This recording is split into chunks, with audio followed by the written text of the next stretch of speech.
Tragedi Daun Bintang, karya Avance Cross Lines. Di tengah zaman di mana dunia sedang gencar-gencarnya membicarakan hari kiamat, seluruh rakyat Indo malah membicarakan tentang tayangan video misterius yang menghebohkan seantero tanah air baru-baru ini.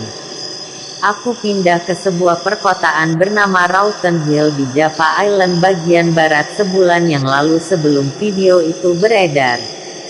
Saat itu kami sekeluarga memutuskan untuk pindah ke perkotaan terpencil itu karena masalah ekonomi.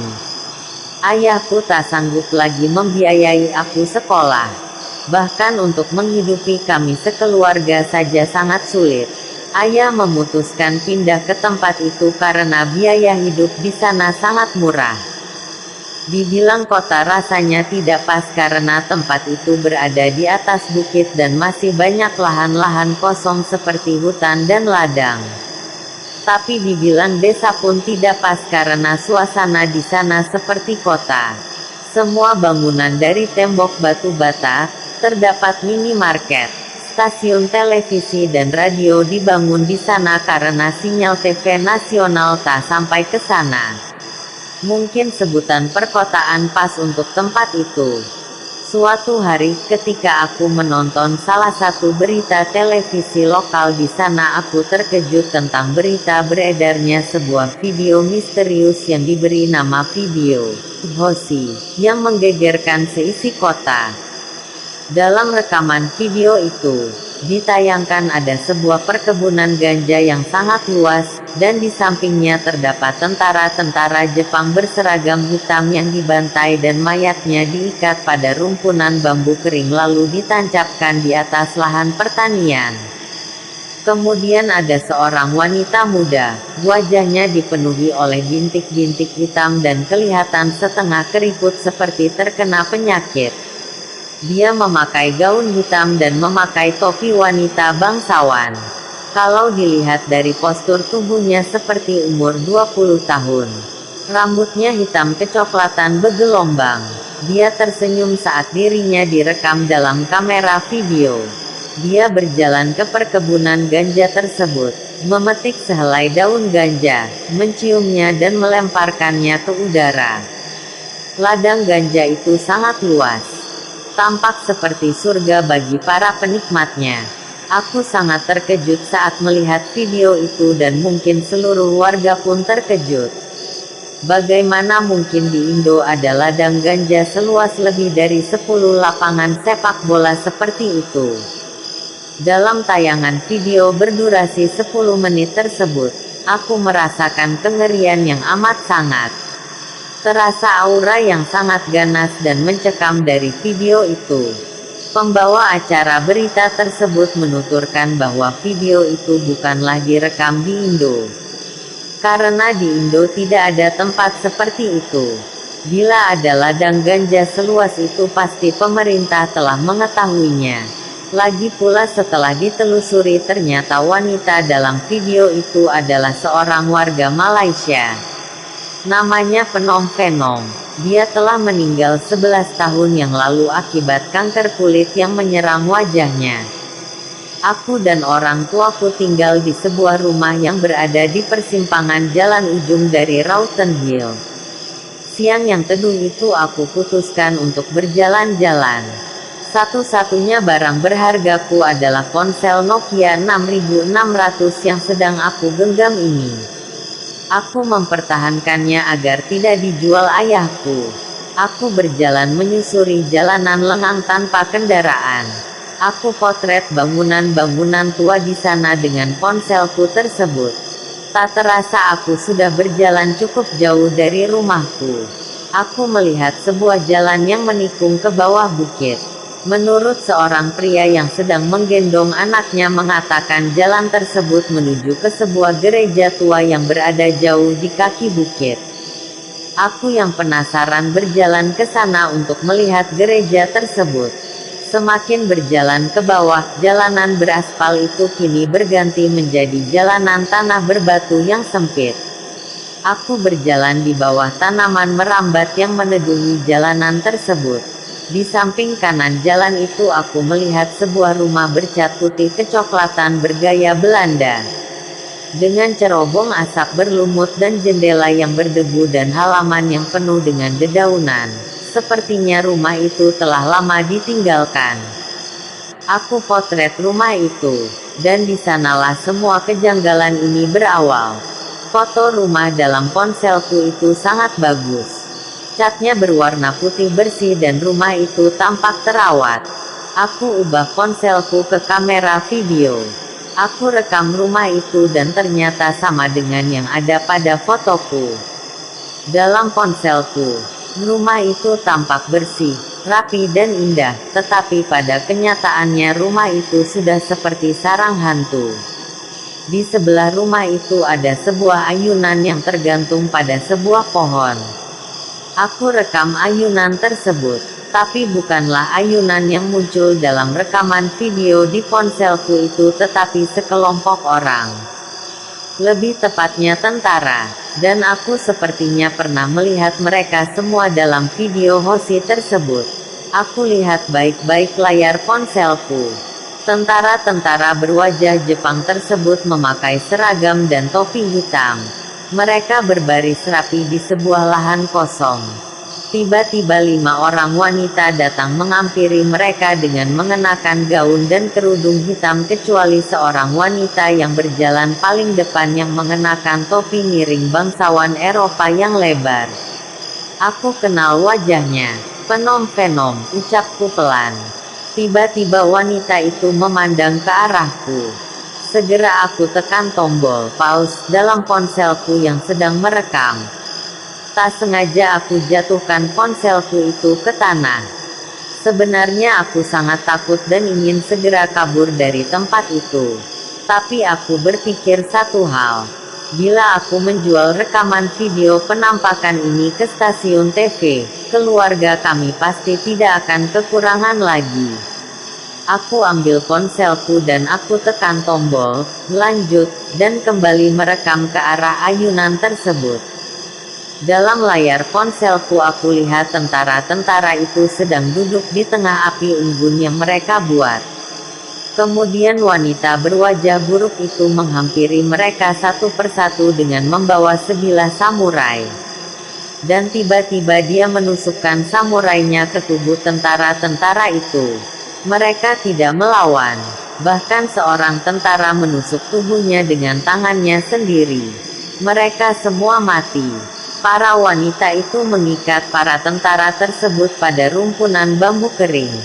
Kemudian bambu itu ditancapkan ke tanah mengelilingi api unggun. Mereka semua dibuat seperti orang-orangan pengusir burung. Wanita bernama Fenom itu berjalan ke belakang rumah putih tersebut. Aku segera mengikutinya dengan terus-menerus memperhatikan layar ponselku yang sedang merekam. Di belakang rumah putih itu terdapat perkebunan singkong yang sangat luas. Namun yang terlihat di layar ponselku adalah pepohonan ganja sejauh mata memandang. Aku rekam semuanya tanpa terlewat sedikit pun. Wanita itu berjalan ke pedalaman ladang ganja tersebut. Aku berlari ke halaman depan rumah itu. Segera menjauh tak ingin mengikuti wanita itu karena hatiku sudah tidak tenang. Aku tak sanggup berlama-lama di sana. Aku rekam untuk terakhir kali bagian depan rumah putih itu. Aku segera berlari ke kaki bukit. Merekam setiap jalan, pepohonan dan ladang-ladang yang akan membuktikan bahwa benar tempat itu berada di sini, Rowton Hill. Aku kembali berjalan menuju pusat kota. Merekam setiap rumah, orang-orang dan kendaraan yang lalu lalang. Aku akhiri video itu di persimpangan jalan rumahku. Rencananya nanti malam video berdurasi 1 jam itu akan aku perlihatkan pada ayah kemudian akan aku jual ke stasiun televisi. Sekarang ayahku bekerja di pabrik kecil di sudut kota. Dia biasa pulang jam 7 malam. Sementara menunggunya pulang, aku tonton rekaman video itu di kamarku. Ada hal yang membuatku sangat ketakutan. Ada suara musik aneh di sepanjang video. Padahal saat aku merekamnya semuanya begitu hening. Aku matikan video itu saat wanita itu terekam dan memandang ke arahku karena aku sangat takut. Dia membuatku merinding. Aku baru sadar bahwa suasana di kamarku itu begitu sunyi. Segera aku keluar dari kamar dan berlari menghampiri ibu di dapur. Beberapa jam kemudian ayahku pulang dan aku segera memperlihatkan video itu setelah selesai makan malam. Dia terlihat sangat terkejut, namun dia mengatakan untuk tidak menyebarluaskan video itu. Saat aku bertanya kenapa, dia hanya menjawab itu berbahaya. Aku tidak tahu apa maksud ayahku itu. Di saat aku sedang tertidur suara musik itu terdengar lagi. Ponselku tiba-tiba memutar video itu dengan sendirinya. Aku matikan HP-ku, namun dia tetap menyala dan memutar video itu terus-menerus dan itu semakin membuatku ketakutan. Segera aku melepas baterainya dan aku masukkan ponselku itu ke dalam laci di samping tempat tidurku. Aku tidak mengerti kenapa ayah melarangku mempublikasikan video ini. Tadinya aku berharap dengan menjual video ini aku bisa mendapatkan uang yang banyak dan segera pindah dari tempat yang sudah mati ini. Keesokan harinya, aku diam-diam pergi dari rumah. Dengan membawa ponselku itu aku pergi menuju stasiun televisi lokal yang jaraknya 1 kilometer dari rumahku. Dengan menaiki sebuah bus tua aku berangkat ke sana. Sejak bangun tadi pagi aku belum memasangkan baterainya pada ponselnya karena aku merasa tidak nyaman setiap kali mendengar suara musik aneh itu. Aku heran kenapa langit menjadi mendung dan berwarna gelap seperti ini. Bus itu berhenti di persimpangan jalan. Menurunkan satu-satunya penumpang bus tersebut. Aku berjalan menyusuri trotoar. Semakin lama langit itu semakin berwarna hitam dan tiba-tiba saja semuanya gelap. Walaupun aku tahu tempat ini selalu mendung tapi aku belum pernah melihat yang seperti ini. Seluruh kota gelap layaknya ruangan dengan lampu mati. Kegelapan sepertinya telah menyelimuti tempat ini. Aku sendirian berdiri di atas jalanan lengang ini. Aku terpaksa menghidupkan ponselku karena semuanya gelap di sini. Aku beranjak dari tempat itu. Kembali ke persimpangan jalan tempat bus tadi menurunkanku. Tiba-tiba ponselku itu memutar video itu. Aku segera berlari sambil mengarahkan cahaya dari layar HP itu ke jalan agar aku bisa melihat. Semakin berlari dari sana sepertinya aku semakin menuju ke tempat yang tidak aku kenal sebelumnya. Namun aku merasa aku pernah ke sini. Terdengar seseorang membuka pintu dari rumah di sampingku. Aku mengarahkan cahaya dari ponselku itu ke sana. Terlihat di sana sesosok wanita memakai gaun hitam. Penom-penom. Dia berjalan ke arahku. Melenggang bagai ratu dari masa lalu. Dia bersama 4 orang wanita di belakangnya yang memakai kerudung itu mendekatiku. Aku segera melarikan diri dari sana berharap semua ini hanya mimpi. Ponselku sudah tak kuat lagi untuk menerangi jalanan. Dia padam, dan semuanya pun padam. Aku tersungkur di jalanan, tak tahu harus melangkah kemana. Kemudian aku memejamkan mata. Aku tak sadarkan diri cukup lama. Saat aku membuka mataku semuanya menjadi terang kembali. Seorang bapak yang sedang menggendong anaknya terheran melihatku tidur di trotoar. Apa yang terjadi? Tanyaku dalam hati. Aku melihat ke sebuah TV yang dipajang di depan toko elektronik.